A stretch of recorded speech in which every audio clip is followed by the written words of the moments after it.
The British pub isn't just somewhere to grab a pint. It's one of the oldest and most important social spaces in our history.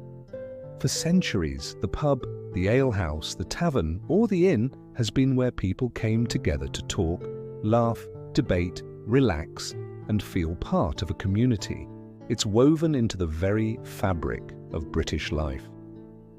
If you look back far enough, the story begins with the alehouses of the 10th century. These were simple homes where people brewed ale and sold it to neighbours. They were so common that King Edgar tried to limit how many each village could have. Then, in the 12th and 13th centuries, taverns appeared. They were tied to the wine trade and catered to wealthier customers because wine was expensive. Around the same time, inns developed too, offering proper accommodation and stabling for travellers. Many were built by monasteries to support pilgrims on the road. One of the oldest surviving examples is Ye-Olde trip to Jerusalem. Over time, these different establishments blended into what we now call the public house. By the reign of Henry VII, the term public house was being used, and in 1552 innkeepers were required to hold a license. The beginning of the system we still use today. Fast forward to the last 20 or 30 years and things have changed dramatically. Traditional pubs have been closing at a worrying rate.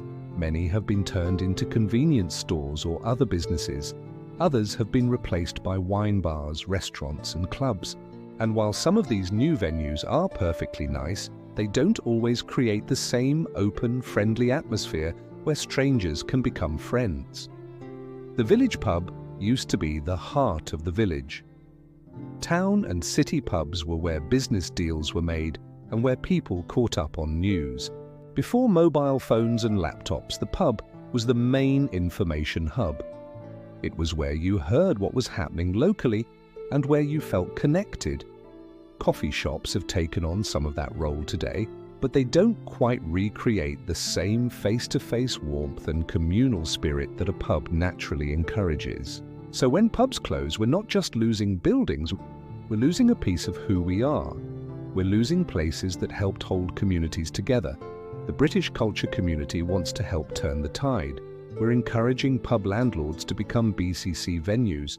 We're hosting British culture quiz nights, traditional food evenings, and fun pub games with trophies. These events bring people together, and we're asking everyone who loves British culture to support their local pub. Even if you're not drinking alcohol, you can always get a tea or coffee. What matters is keeping these places alive. If this message resonates with you, please like, share, and subscribe for more cultural and patriotic content. Together, we can help protect one of Britain's greatest social traditions, the good old British pub.